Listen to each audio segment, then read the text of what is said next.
You know, the Bible says some have entertained angels unaware. Are angels among us? Do they visit us? Well, watch this. While she was waiting for a bus, Anisha Freeman thought about her life. She thought about all the pain she suffered and the hurt she endured. And at that moment, Anisha planned on killing herself until a stranger she'd never known, she'd never seen before, walked by with a message. My childhood, it was abuse. If I could sum it up in one word, mental, emotional, spiritual, psychological, sexual abuse. Anisha Freeman had an absent father and a mother with paranoid schizophrenia. I started developing a belief system that compared to other people, there was something wrong with me. Because of her mental illness, Anisha's mother forced her children to read the Bible and pray on their knees for hours on end. I had a personal relationship with God, but it was distorted. I had asked God to come into my heart when I was like 7 or 8, and I told my mom, and I was so happy, but she she was a religious fanatic, and she operated out of a legalistic concept of God.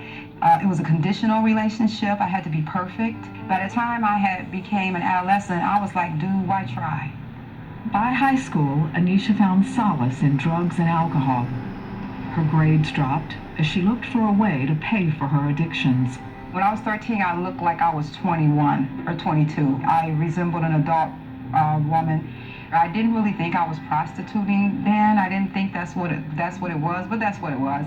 I was exchanging sexual services for drugs and alcohol. Anisha ran from her home life after her high school graduation. I was living in Chicago when the addiction kicked into high gear. I had been smoking marijuana, drinking alcohol, occasionally snorting cocaine, but it only lasted for 3 minutes.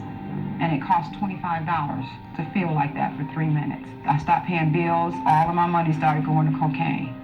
The addiction got so bad till I went back to Detroit, and that's when I got introduced to the crack cocaine subculture.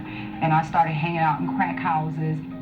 She stayed on the streets for 12 years, the victim of physical beatings and rapes. I could see evil. I met evil there. I mean, I knew evil existed, but in those crack dens, I saw evil on an entirely different light.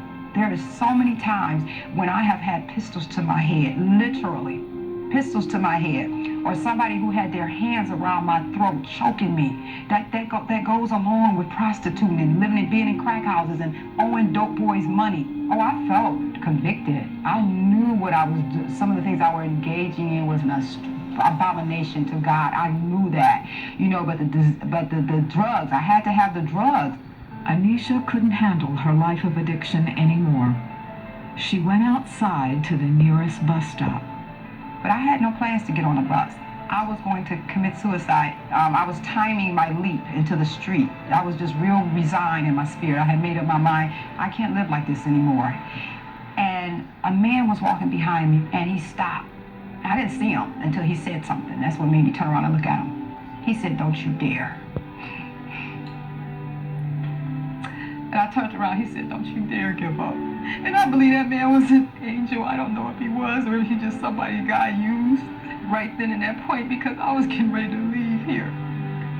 And I'm like, wow, you mean that there's a God up there that cares whether or not a prostitute, crack addict is getting ready to take her life? Shortly after that day at the bus stop, Anisha made the decision to let God change her life.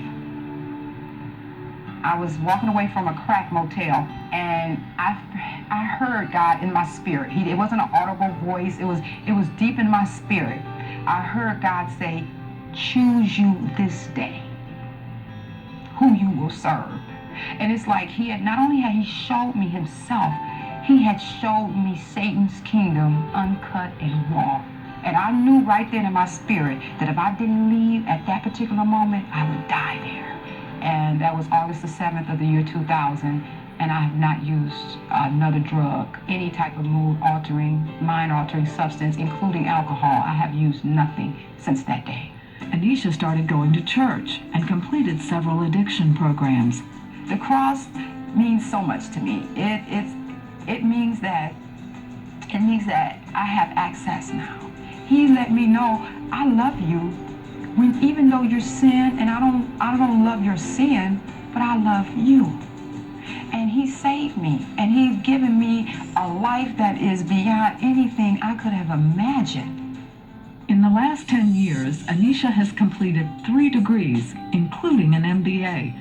Today, she's a certified addictions counselor and has developed a citywide program to help prostitutes get off the streets. I would say that if you think you're too far, that is a lie straight from the pit of hell. No matter what you've done, God can turn your life around. And he's not going to just turn it around a little bit. He can turn it all around till you don't even recognize your life.